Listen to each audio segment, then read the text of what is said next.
Buenas tardes, estimados alumnos. Dando continuación al tema 14 del programa, referido a la tipicidad, queda ahora por analizar el cuarto punto del tema, referido a las estructuras típicas fundamentales. Las estructuras típicas fundamentales son las técnicas de prohibición que utiliza el legislador al momento de la criminalización primaria, es decir, al momento de dictar la ley. Son los modos que utiliza el legislador, la agencia política del sistema penal, la Asamblea Nacional, para definir los tipos penales. Básicamente existen 4 estructuras típicas fundamentales. Tenemos en primer lugar los tipos dolosos activos, en segundo lugar los tipos dolosos omisivos, en tercer lugar los tipos culposos activos y en cuarto lugar los tipos culposos omisivos. Ya vamos a hablar poco a poco de esto. Tenemos que ir clasificando de género a especie. Existen 2 grandes géneros de los tipos. Tenemos el primer género, que es el tipo doloso, y el segundo género, que es el tipo culposo, es decir, los tipos dolosos y los tipos culposos. En los tipos dolosos, el legislador castiga conductas realizadas con intención, con una finalidad criminal. Eso es lo que se castiga.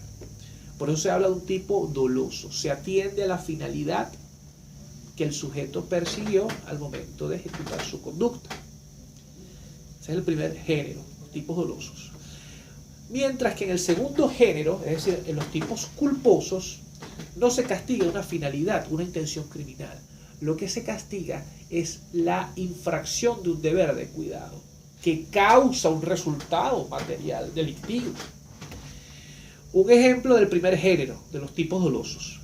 El caso de una persona que con un arma de fuego apunta a otra con ánimo de matarla, intención animus necandi, dolo, acciona el disparador y mata a la otra persona. Quería matar y mató. Eso es un tipo doloso. Por ejemplo, el artículo 405 del Código Penal es un tipo doloso, el homicidio intencional simple. Pero también tenemos en cuanto al segundo género, a los tipos culposos, el siguiente ejemplo. Un señor que va sacando su vehículo en retroceso, como lo hace todas las mañanas para ir al trabajo. En vez de voltear para ver a quién tiene atrás y a quién podría arrollar, lo que hace es sintonizar la radio mientras el carro va en marcha en retroceso. ¿Qué pasa? Por mala suerte viene un niño con su pelota jugando, se para detrás del vehículo a tomar la pelota, el vehículo sigue andando, arrolla al niño y lo mata. En este caso, este señor, conductor del vehículo, no quería matar al niño, pero no obstante, infringió un deber de cuidado que causó una muerte. En este caso, la muerte del niño. Esta infracción del deber de cuidado causó un resultado delictivo, en este caso un resultado de muerte. Aquí el señor no quería matar al niño, pero no obstante infringió la regla de cuidado. En este caso es voltear a ver a quién se tiene atrás cuando se está yendo en retroceso con el vehículo automotor. En este caso sería un homicidio culposo, previsto en el artículo 409 del Código Penal. Entonces tenemos en esta clasificación los 2 grandes géneros, los tipos dolosos y los tipos culposos. Ahora bien, vamos a la especie. Cada género tiene una especie, o tiene unas especies. En este sentido, los tipos dolosos están las siguientes especies: activo y omisivo. Es decir, tenemos un tipo doloso activo y tenemos los tipos dolosos omisivos. En los tipos dolosos activos, el sujeto, el agente, realiza un comportamiento positivo, un hacer, una conducta. A esto atiende el legislador, a una conducta. Por ejemplo, la persona que con el arma de fuego le dispara a otra y la mata. Esto es un tipo doloso activo.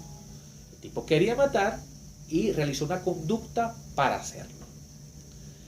405 del Código Penal. Pero también tenemos los tipos dolosos omisivos, que es la segunda especie de los tipos dolosos. En los tipos dolosos omisivos, lo que se castiga es la no realización de una conducta ordenada por la ley. Por ejemplo, el delito de omisión de socorro previsto en el artículo 438 del Código Penal. Esta norma castiga a toda aquella persona que no socorra a otra en una situación de peligro, pudiendo hacerlo y sin que ello implique peligro para su vida. Ejemplo, una persona está en la playa, en la orilla, ve que un niño se está ahogando. ¿Qué dice la norma? Socorra al niño que se está ahogando. Esta persona, en vez de ayudar al niño, sigue de largo y se va. Esta persona es responsable por el delito de omisión de socorro.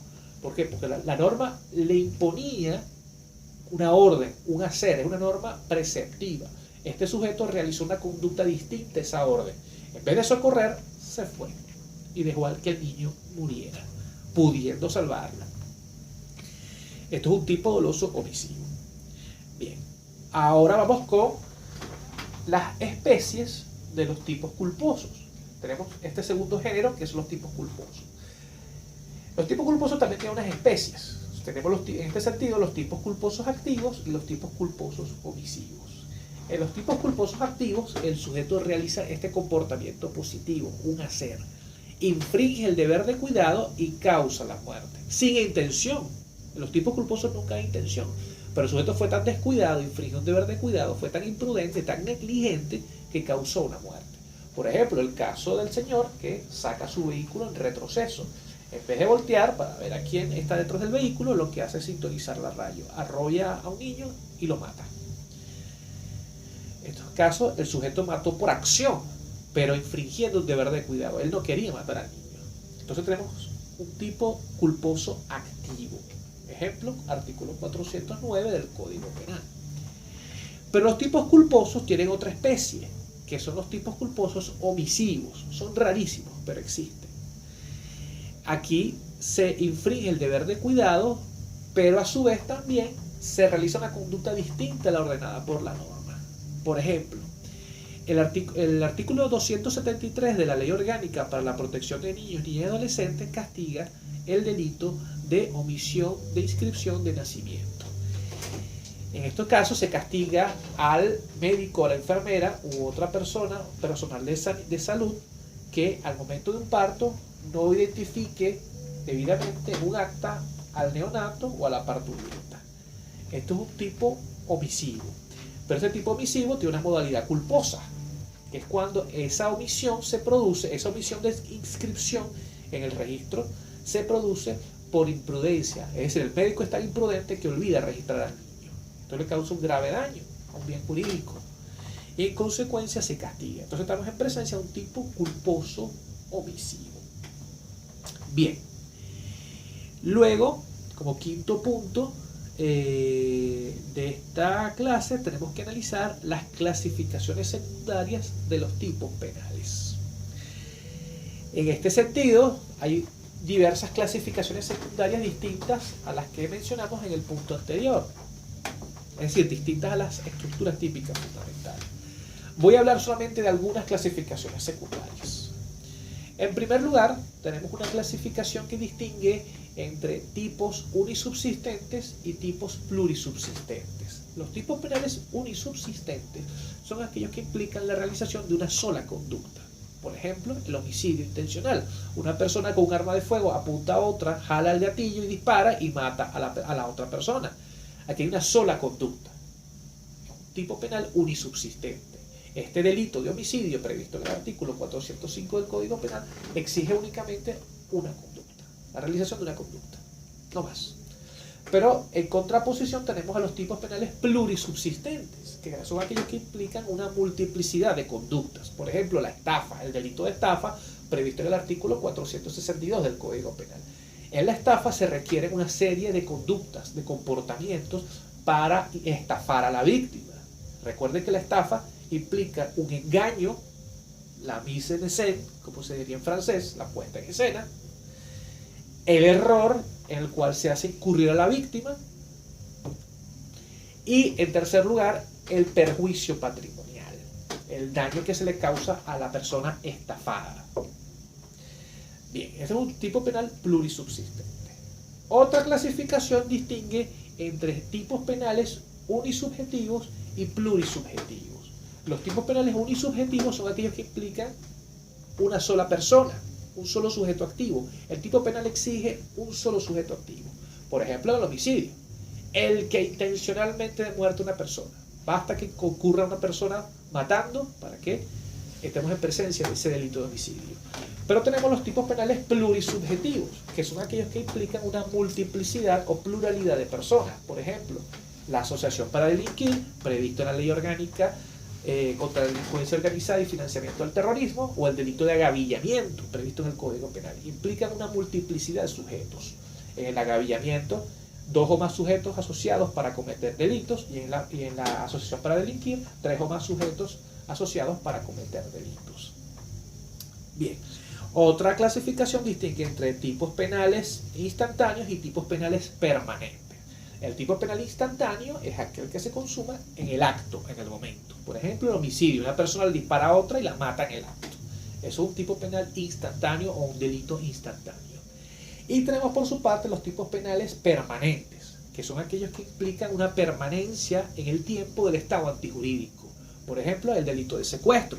En el secuestro, el estado antijurídico, la consumación se va perdurando en el tiempo, en tanto y en cuanto la persona esté privada ilegítimamente de su libertad.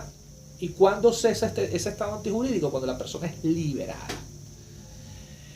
Una última clasificación distingue entre tipos penales comunes y tipos penales especiales. Los tipos penales comunes son aquellos que no exigen ninguna cualidad especial en el sujeto activo. Por ejemplo, el hurto, el robo, el homicidio.